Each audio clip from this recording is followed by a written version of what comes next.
ಕಳೆದ ವರ್ಷ ಎಷ್ಟು ಮಂದಿ ನೀಟ್ ಎಕ್ಸಾಮ್ ಬರೆದ್ರು? 1,43,000 ಜನ ನೀಟ್ ಎಕ್ಸಾಮ್ ಬರೆದಿದ್ದಾರೆ. ಅದರಲ್ಲಿ ಕ್ವಾಲಿಫೈ ಆಗಿರೋರು ಎಷ್ಟು? 83,500 ಜನ ಕ್ವಾಲಿಫೈ ಆಗಿದ್ದಾರೆ. ಕರ್ನಾಟಕದಲ್ಲಿ MBBS ಸೀಟ್ಗಳು ಎಷ್ಟಿವೆ? 9,100 ಹೆಚ್ಚು ಕಡಿಮೆ. ಅಂದ್ರೆ ಅರ್ಥ ಏನು?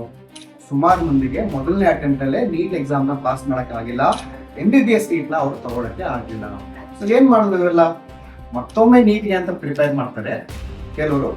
ಇನ್ನೊಂದು ಕೆಲವರು ಪ್ರೈವೇಟ್ ಇನ್ಸ್ಟಿಟ್ಯೂಷನ್ ಅಲ್ಲಿ ಓದ್ಬೇಕು ಅಂತ ಹೇಳಿ ಸಾಲ ಮಾಡೋದು, ಅವ್ರನ್ನ ಮೆಡಿಕಲ್ಗೆ ಸೇರಿಸ್ತಾರೆ. ಇನ್ನೂ ಒಂದಷ್ಟು ಜನ 1 ವರ್ಷ 2 ವರ್ಷ ಕಳೆದ ನಂತರ ಅವ್ರಿಗೆ ಅರ್ಥ ಆಗುತ್ತೆ, ಮೇ ಬಿ MBBS ನಮ್ಗಲ್ವೇನೋ, ಬೇರೆ ಏನಾದ್ರು ಮಾಡ್ಬೇಕೇನೋ ಅಂತ ಹೇಳಿ ಅವ್ರಿಗೆ. ನನ್ನ ಪ್ರಶ್ನೆ ಇಷ್ಟೇ, ಹೆಲ್ತ್ ಕೇರ್ ಅಂದ್ರೆ medicine ಮಾತ್ರನಾ?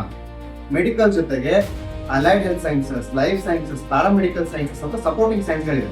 Physiotherapy, biotechnology, medical imaging, medical lab technology, speech and hearing, ಈ ತರ ಸುಮಾರು ಕೆರಿಯರ್ ಪಾತ್ವೇಸ್ ಇದೆ.